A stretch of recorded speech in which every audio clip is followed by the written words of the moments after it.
Ask me to name an underappreciated anime director, and I'll tell you about Hiroshi Hamasaki. No one in the anime industry has created more physically brutal, psychologically intense, and tonally difficult to watch imagery than this guy has with his work on the crushingly nihilistic Techno Lies, which I've written about on this channel before, and Shigurui, the graphically disturbing samurai story whose quietly intense first episode bears no shortage of similarity to the start of Steins Gate. It's kind of unclear exactly how much of the directing work was courtesy of Hamasaki and how much was under the purview of co-director Takuya Sato, but considering that the latter is primarily known for cutesy comedy shows, it's probably fair to imagine that the trippy, thickly tonal sections of Steins Gate are more Hamasaki's doing. I know that a lot of people only really like Steins Gate because of the more pulse-pounding and emotionally hardcore second half, but honestly, I've always felt like the first half of the show is stronger in terms of writing and presentation. The animation quality takes a pretty significant dive in the later part of the show, with the phenomenal voice performances often outstripping the visual quality to a kind of jarring degree. Roll clip.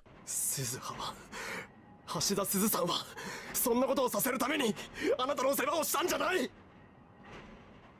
I wouldn't say this necessarily hurts the show too much, since the tension of the narrative is more of what's carrying it at this point, but those early episodes just feel so carefully plotted to fuck with your head and keep you guessing about what's to come, while buoying your engagement on the sheer strength of the character dialogue. Back when the show first aired, I wrote about the use of subliminal frames throughout the second episode, which I wasn't even sure were intentional, or if they were just some kind of encoding error on the stream, and the fact I even had to wonder that says a lot about the feel of the show at that point. My mental image of Steins Gate includes that washed out white filter that was always covering each scene and causing it to feel like some half-remembered dream, transient in its reality and mysterious in shape. I think of the streets stretching and contracting in Okabe's perception as he struggles to reconcile the deja vu of what he's experiencing, or the dramatic breaks into wholly different animation styles when Mayuri's deaths are so difficult for him to process in the moment that they're happening that it's like reality itself is tearing before his eyes. The soundtrack complemented this tone right down to its legendary opening song, Hacking to the Gate, which captures the entire nature of the show perfectly just in its opening bars. You've got this really hard-nosed, downward spiraling chord progression backed by chaotic technical noises, which slowly struggles to build back up and resolve on a positive note as other instruments pile on top of the core ones. It sounds like what happens in the narrative, and the extremely distinctive vocal performance and earworm melodies combined with trippy headfuck images ensured that this was an all-time great OP that you would never forget. The Steins Gate Zero OP